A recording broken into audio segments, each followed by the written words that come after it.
Soyons fidèles à la dîme pour ne pas avoir un problème avec Dieu.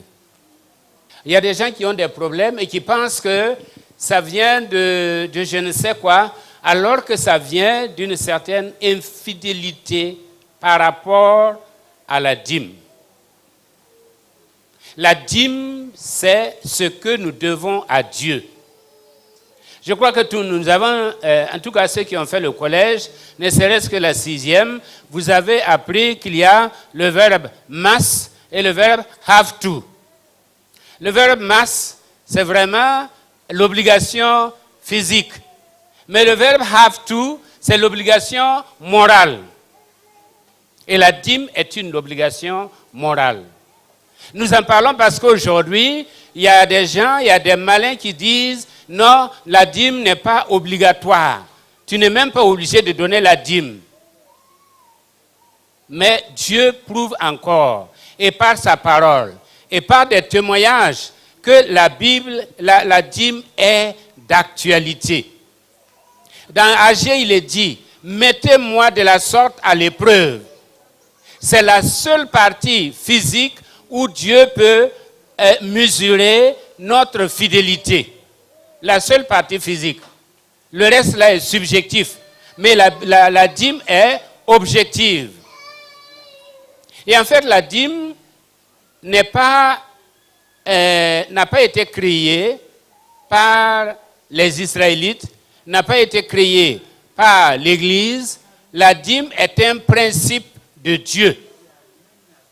C'est de sorte que même avant qu'il y ait Abraham, avant qu'il y ait les Israélites, avant qu'il y ait l'Église, il y avait la dîme. Il y avait la dîme. Elle était consacrée à la divinité ou bien à la royauté. Les 10% consacrés à la divinité ou à la royauté. Aujourd'hui, nous consacrons la dîme à notre Dieu, la divinité, et à la royauté parce que Jésus-Christ est roi. Les deux sont réunis. Aujourd'hui, souvent on a des difficultés pour nous pasteurs à parler de la dîme parce qu'on sait qu'à l'heure actuelle, il y a tellement de velléité en la matière. Il y a tellement de déformations. Les prières sont monnayées. Prière avec prophétie, prière sans prophétie. Chaque prière a un coût. Alors ça fait qu'on a de la peine à parler de la dîme parce qu'il y a manipulation. Mais ce n'est pas parce qu'il y a imitation qu'il n'y a pas le vrai. S'il y a imitation, c'est qu'il y a le vrai. S'il y a exagération, c'est qu'il y a quelque chose à la base. Et ce quelque chose à la base, c'est la dîme qui revient à Dieu. C'est un principe de l'économie biblique. C'est une loi d'échange qui gouverne cette planète. Et comme nous l'avons dit et nous le répétons, un des principes de Dieu, c'est qu'il nous a été créés pour être bénédiction, mais bénédiction pour d'autres. Si la bénédiction s'arrête à toi, elle n'est pas une bénédiction. Tu es béni pour que tu puisses bénir d'autres. C'est ce qu'il a dit à Abraham. Je te bénirai, afin que tu sois source de bénédiction pour toutes les nations. Donc, la dîme est d'actualité. La dîme est un principe divin. Et Dieu nous a créés pour que nous soyons source de bénédiction. Alors, dans Genèse chapitre 8, versets 20 à 22, eh bien, nous allons retenir le verset 22. Aussi longtemps que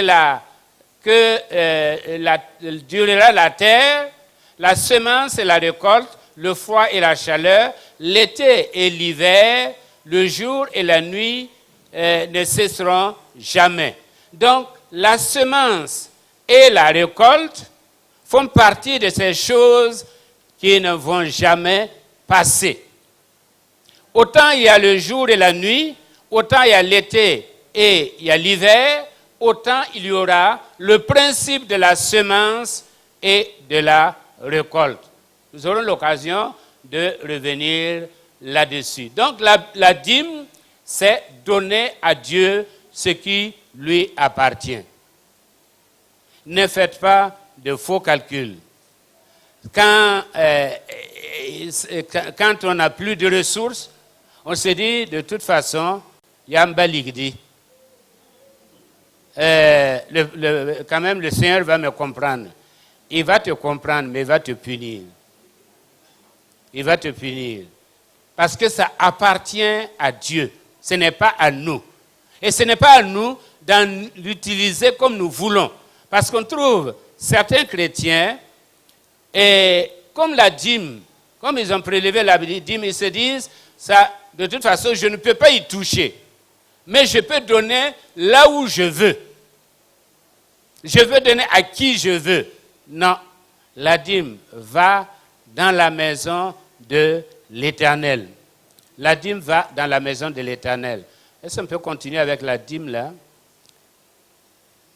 Le développement. Ça signifie le 10e partie, en hébreu ça veut dire le 10e partie. C'est un corps moral et a existé avant la loi, comme je le dis, et utilisé pour la maison de Dieu et utilisé pour la cause, enfin, pour servir. Parce que dans le temple, il y avait toujours de la nourriture pour les passants. Quand, dans les Actes des Apôtres, ce qu'on a utilisé, c'est un principe qui existait. La kopa et la tamoui.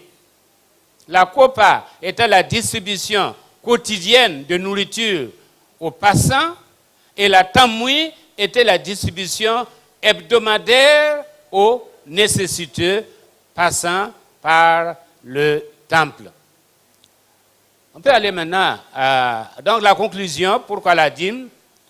Eh bien, c'est parce que Jésus est Seigneur et Sauveur et que tous ceux qui nous ont précédés ont prélevé la dîme. Eh bien, la conviction doit être saisie et ne peut pas être simplement enseignée. C'est pour dire que nous pouvons vous enseigner, mais si vous n'avez pas cette conviction en vous, eh bien, vous allez toujours vous poser des questions. Et la désobéissance ne vient pas d'un manque d'enseignement. La désobéissance est un choix personnel. On peut aller? Après la dîme, il y a les offrandes. Alors, les offrandes, c'est donner à l'Église. Dans Luc chapitre 6, verset 38, nous voyons que donner et on vous donnera, on versera dans votre, enfin, je veux dire dans votre casserole, votre vêtement, et une mesure tassée, secouée, qui déborde, car on utilisera pour vous la même mesure que celle dont vous vous êtes servi. C'est un principe. Payer sa dîme sans offrande est comme semer dans un bon sol, sans eau et lumière et soleil. Donc les deux vont de pair. Les deux vont de pair. Si nous disons de donner pour la construction du temple, de donner pour, en tout cas, différents besoins, on fait au-delà. Et comme le frère Amos l'avait témoigné ici, cet homme qui a donné, qui a tellement donné, qu'à un moment donné, Dieu a dit, ce petit-là ne peut pas me battre. Vous vous souvenez du témoignage? Ce petit-là ne peut pas me battre. Nous ne pouvons jamais battre Dieu dans le don. Des fois, on se dit, si je donne, vous vous souvenez de cette femme-là, de cette femme qui a donné 400 000 francs à un mendiant. Et puis, quelque temps qu'il a testé en disant, alors j'ai mon fils qui est malade, on me demande 350 000. Le mendiant est retourné. Il a retrouvé les 350 000 là. Venez donner à la femme. Et la femme a dit, je n'ai pas besoin de cet argent-là. Parce que c'est moi qui ai placé les 400 000 francs sous ton coussin. Je suis riche. Je n'ai pas de père. Et je voulais quelqu'un pour en faire un père. Donc je te prends. Et la dame a bâti une maison, une très belle maison pour ce mendiant-là. Et à partir de ce jour, il a cessé d'être mendiant. Amen. Est-ce que nous voulons cesser d'être mendiants? Alors, entrons en compétition avec Dieu. Entrons en compétition avec Dieu. Et Dieu nous prouvera que lui, il va faire au-delà de ce que nous pouvons espérer, au-delà de ce que nous pouvons désirer même, car il est un Dieu qui pourvoit à nos besoins. La nature humaine cherche à tout posséder, cherche à tout avoir, s'assoit sur le butin. La nature divine donne plus et abandonne tout. C'est à nous de choisir. La nature humaine, c'est posséder. Je vous disais l'autre jour que chez les commerçants, pour être riche, racon, rali, rapiengye. Si tu veux être riche là, racon, rali, rapiengye, ne donne pas, ne dépense pas et ne prête pas à quelqu'un. Comme ça, tu seras riche. Malheureusement, nous avons tendance à emprunter les mêmes principes. Racon, rali, rapiengye. Ça, c'est la nature humaine. Mais la nature divine dit, donne et donne encore plus. Et quand il n'y a plus rien, donne-toi toi-même. Quand il y a rien à donner là, donne-toi toi-même. Ça, c'est le principe divin. Alors, pourquoi donner? On ne se présentera pas les mains vides devant Dieu. La dîme ouvre les portes, mais s'engager à donner détermine la part emballée. C'est-à-dire s'engager à donner l'offrande, tu détermines la part que Dieu va te donner. Ce principe s'applique à chaque aspect de la vie. Je te bénirai et tu seras une source de bénédiction. Il y a des gens qui se dessèchent simplement parce qu'ils cessent de donner. Ok, on peut aller. En conclusion, la peur, l'insécurité et l'égoïsme nous volent. Proverbe 11, 25 dit, l'âme généreuse sera comblée et celui qui arrose sera lui-même arrosé. Et le docteur Chandra avait accompagné de témoignages. Mais aujourd'hui, nous pouvons encore trouver des témoignages des gens qui ont donné et qui ne se sont pas appauvris. Au contraire, ils se sont enrichis. Car avec Dieu, on ne devient pas pauvre en donnant, on devient riche en donnant. C'est le contraire. Hein? C'est le contraire de la logique du monde. La logique du monde dit, si tu donnes à 9 pauvres, tu seras le 10e. Mais la logique divine dit, si tu donnes à 9 pauvres, tu seras le 10e riche. Amen. On continue. Les aumônes. Alors, l'aumône, c'est faire le bien. Faire le bien.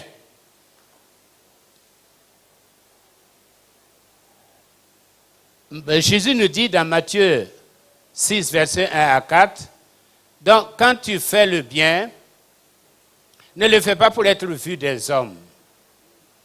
Et c'est là notre problème. Et c'est là aussi le problème des parvenus, des nouveaux riches. On veut donner pour que les gens sachent que c'est moi qui ai donné. Dans certains pays, quand tu viens avec ton offrande ou je ne sais quoi, tu exhibes.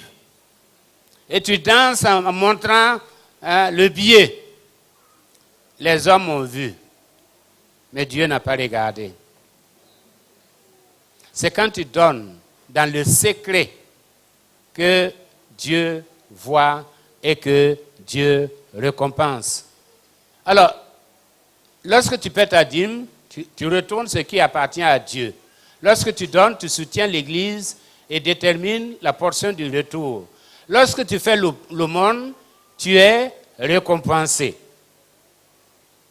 Tes aumônes sont donc des dons pour la mission, les pauvres, les affamés.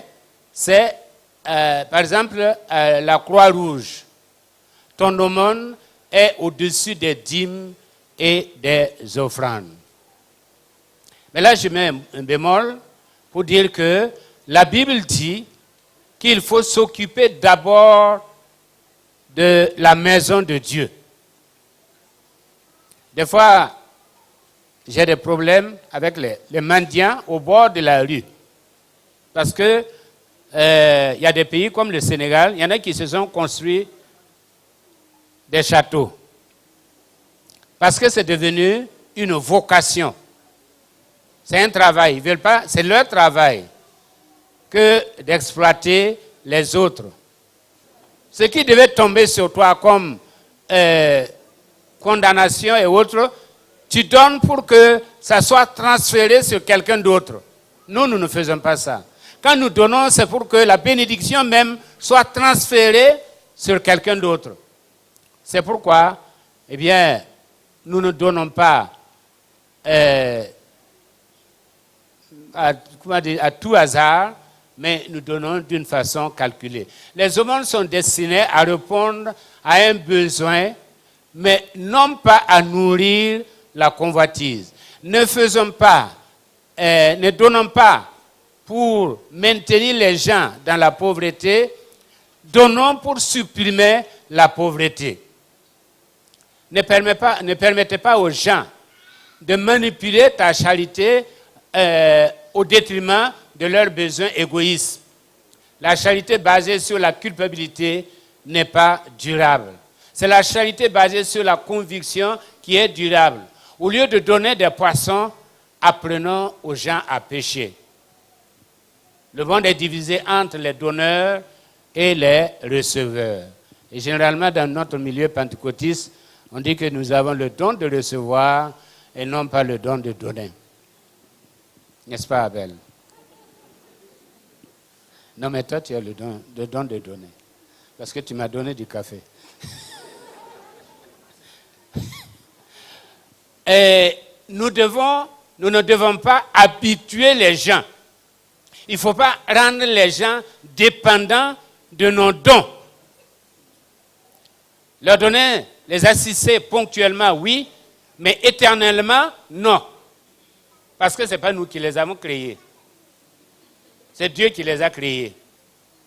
Et Dieu sait ce qu'il fait dans leur vie. C'est pourquoi si on peut assister quelqu'un à se prendre en charge, à se développer, là oui. Mais continuellement, pourvoir à ses besoins, c'est le rendre dépendant et aller contre le principe même de Dieu. On peut aller?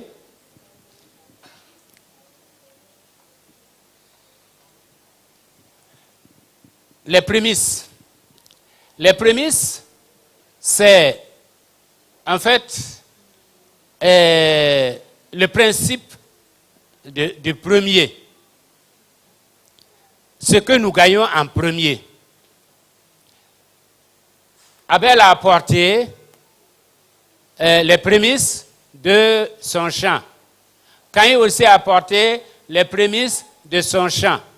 Mais le principe est que Dieu demande les premiers. En tout cas, soda kula yelam te fran na te quand te front les valiri hein pas un front pinera ya yore.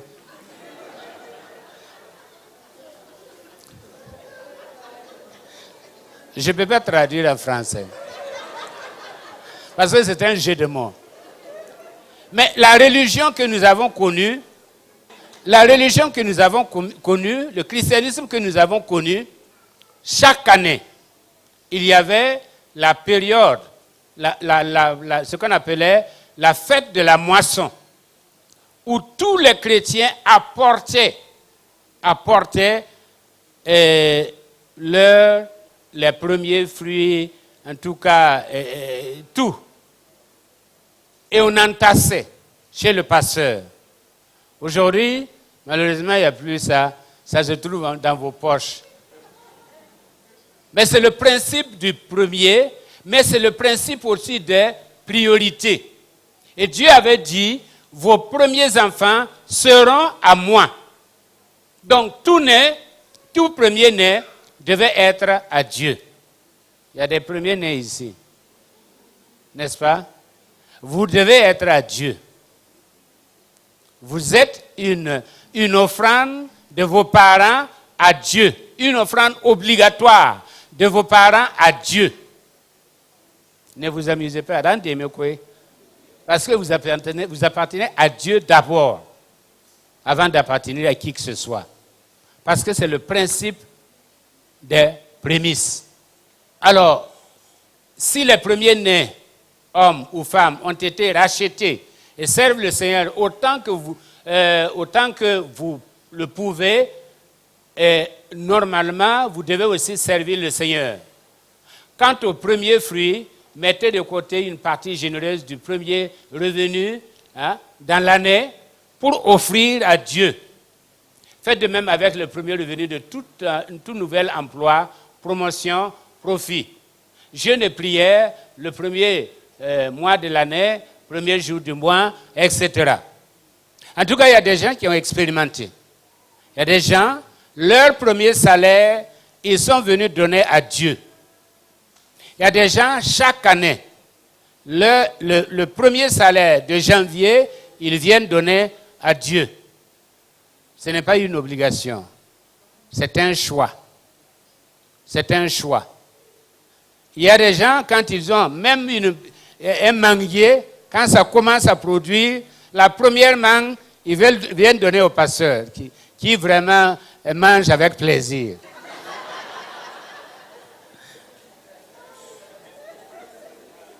C'est le principe des prémices.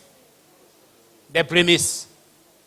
Et des fois, quand vous avez un enfant, en lieu et place, il y a des gens qui ont donné une certaine somme en disant, c'est une façon de racheter mon enfant. En Israël, ça se faisait. C'est le principe de prémices. Donc, le principe des prémices est relié aux priorités. Vous ne pouvez pas servir deux maîtres. Soit Jésus est le maître de tout, ou ne l'est pas du tout. Cherchez premièrement le royaume et la justice de Dieu. Premier jour de la semaine, aller à l'église, est-ce une priorité? Par exemple, le premier jour de la semaine, est-ce que nous faisons du premier jour de la semaine, du dimanche, une priorité dans notre vie, ou bien c'est quand on a le temps qu'on va à l'église? Tout ça, ça fait partie des prémices. Ensuite, il y a le mémorial. Alors, le mémorial, c'est simplement un engagement, une prière suivie de vœux. Anne a prié dans ce sens.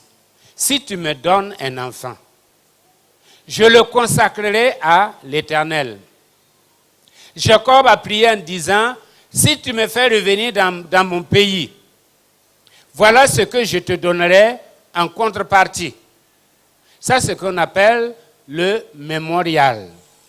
Le mot existe en français, mais bon, je ne sais pas s'il traduit exactement la même chose. Elle fit un vœu, elle fit une prière suivie d'un vœu. Dans nos traditions, je ne sais pas, tradition moi aussi que je connais,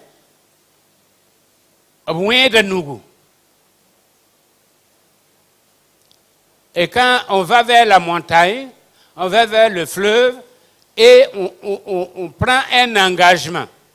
On dit, si cette année, nous on a aimé ça parce que quand les femmes faisaient, et si le petit pois, c'est généralement le petit pois, si ça produit, on retourne avec du petit pois en quantité et surtout avec beaucoup d'huile.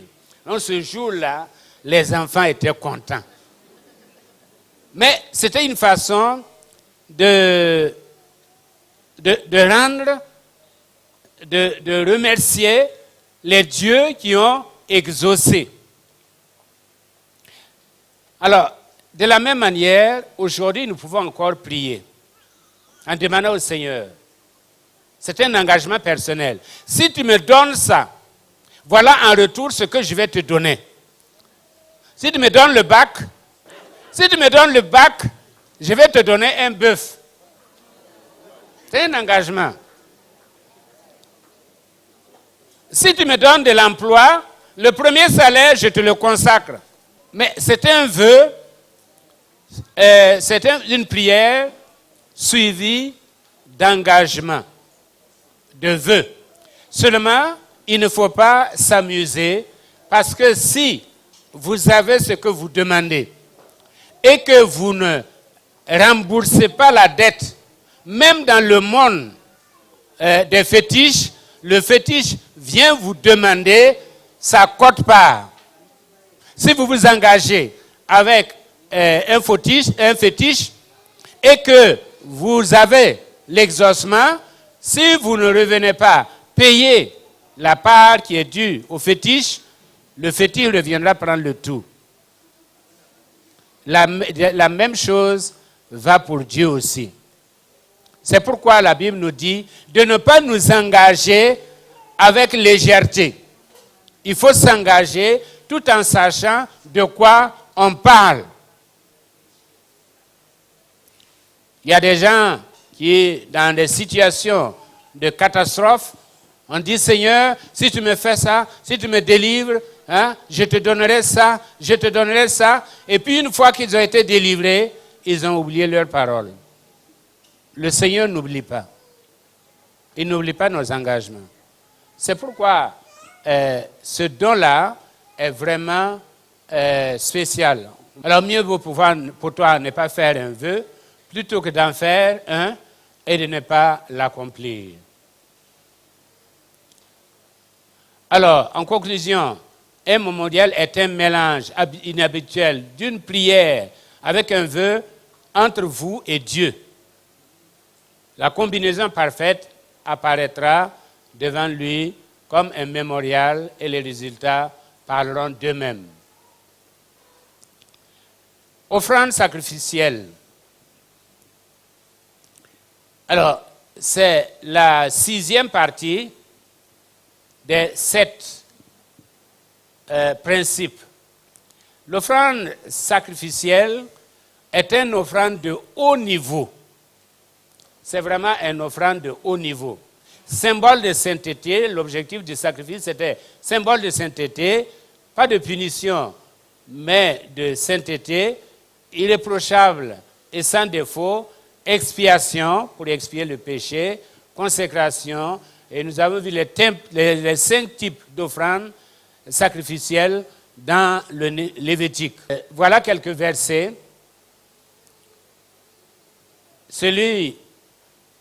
En effet, Dieu a tant aimé le monde, etc., qui montre que Dieu a été le premier à donner de ce qui lui coûtait cher. Quand on parle d'offrande sacrificielle, c'est que Dieu lui-même a donné l'exemple en donnant son Fils. Et Jean nous dit, voyez de quel amour le Père nous a aimés, qu'il nous a donné son Fils, son premier, son unique Fils. Alors, David est l'homme selon le cœur de Dieu, parce qu'à un moment donné, David, on lui a offert un terrain pour construire la maison de l'Éternel. Et David a dit, non, je n'offrirai pas à l'Éternel ce qui ne me coûte absolument rien. Et David a travaillé à mettre de côté et l'argent, et l'or, et les reins pour la construction de la maison de Dieu. Il n'a pas utilisé l'argent pour autre chose, pour embellir sa maison, mais il a utilisé l'argent pour la maison de Dieu. Alors, l'offrande sacrificielle, c'est pas seulement ce que nous donnons à Dieu, mais c'est notre qualité de consécration à Dieu. C'est ce que Paul dit dans Romains chapitre 12, versets 1 à 2. Donnez-vous comme des sacrifices vivants, saints, agréables à Dieu. Celui qui donne des choses sans se donner lui-même n'a rien donné à Dieu. Mais celui qui se donne à Dieu, même s'il ne donne pas quelque chose à Dieu, il a tout donné à Dieu. Parce qu'après tout, ce que Dieu veut, ce n'est pas les choses, puisque l'or et l'argent lui appartiennent.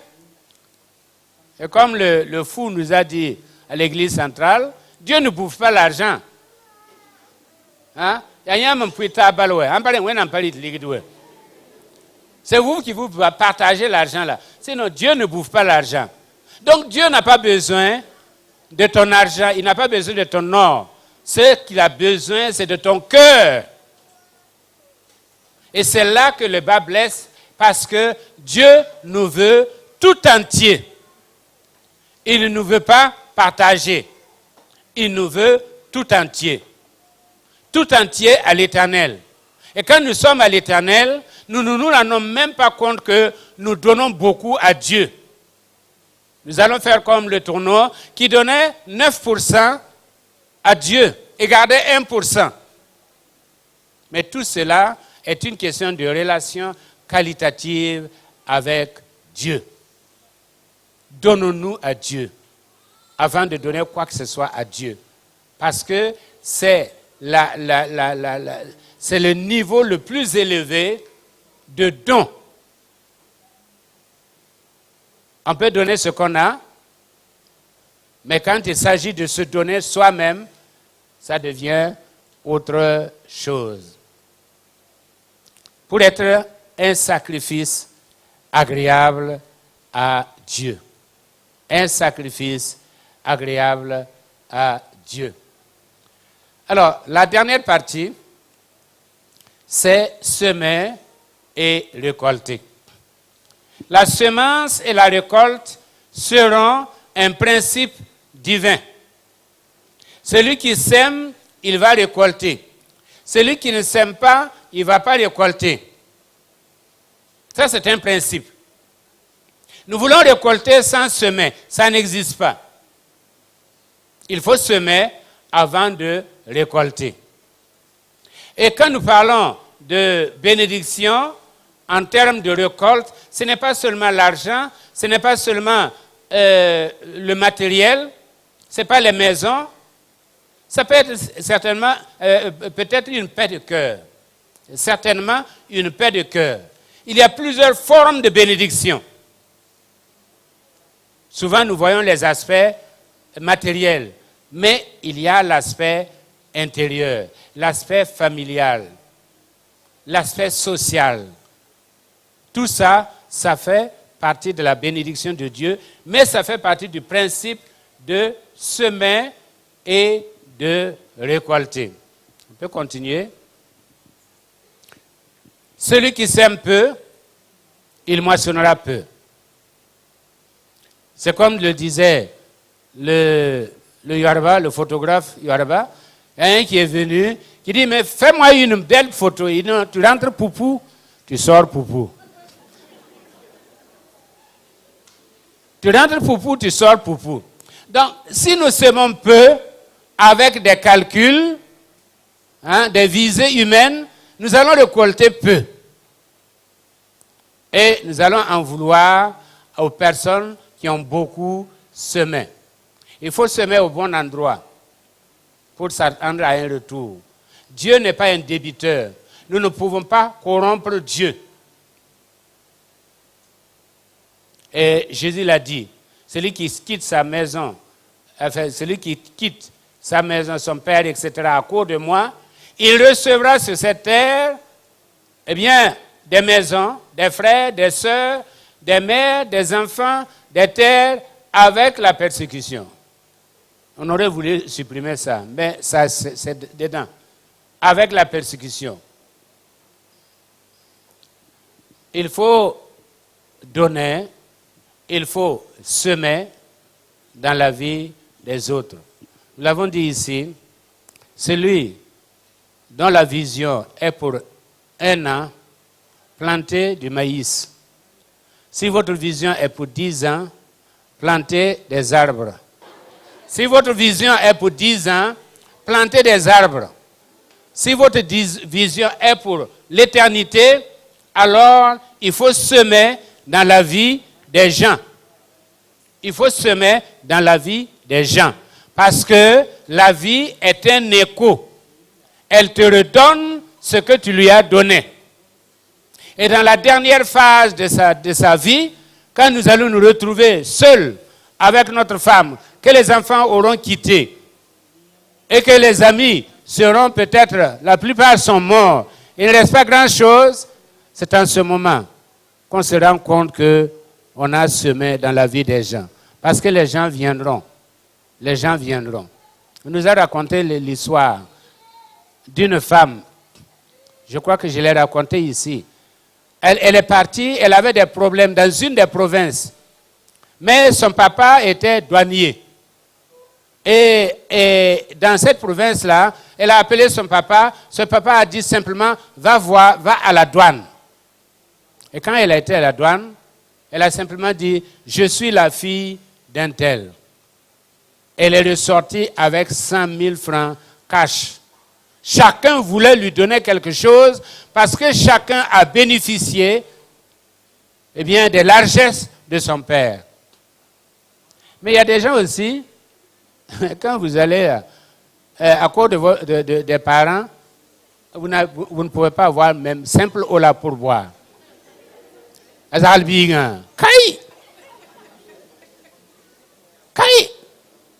Et on veut vous faire du mal.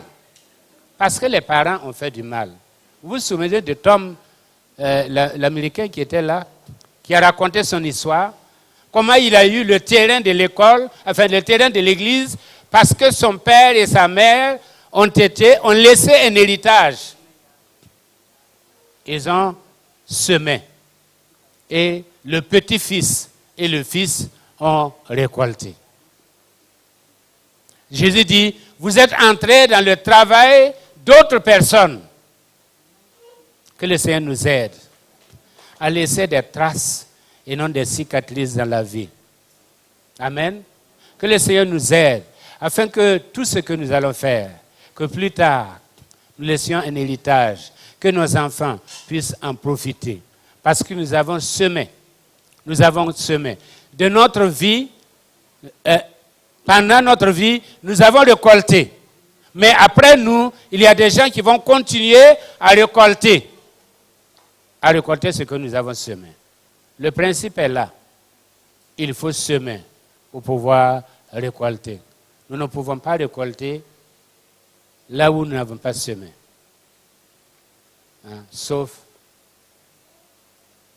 si nous sommes des voleurs.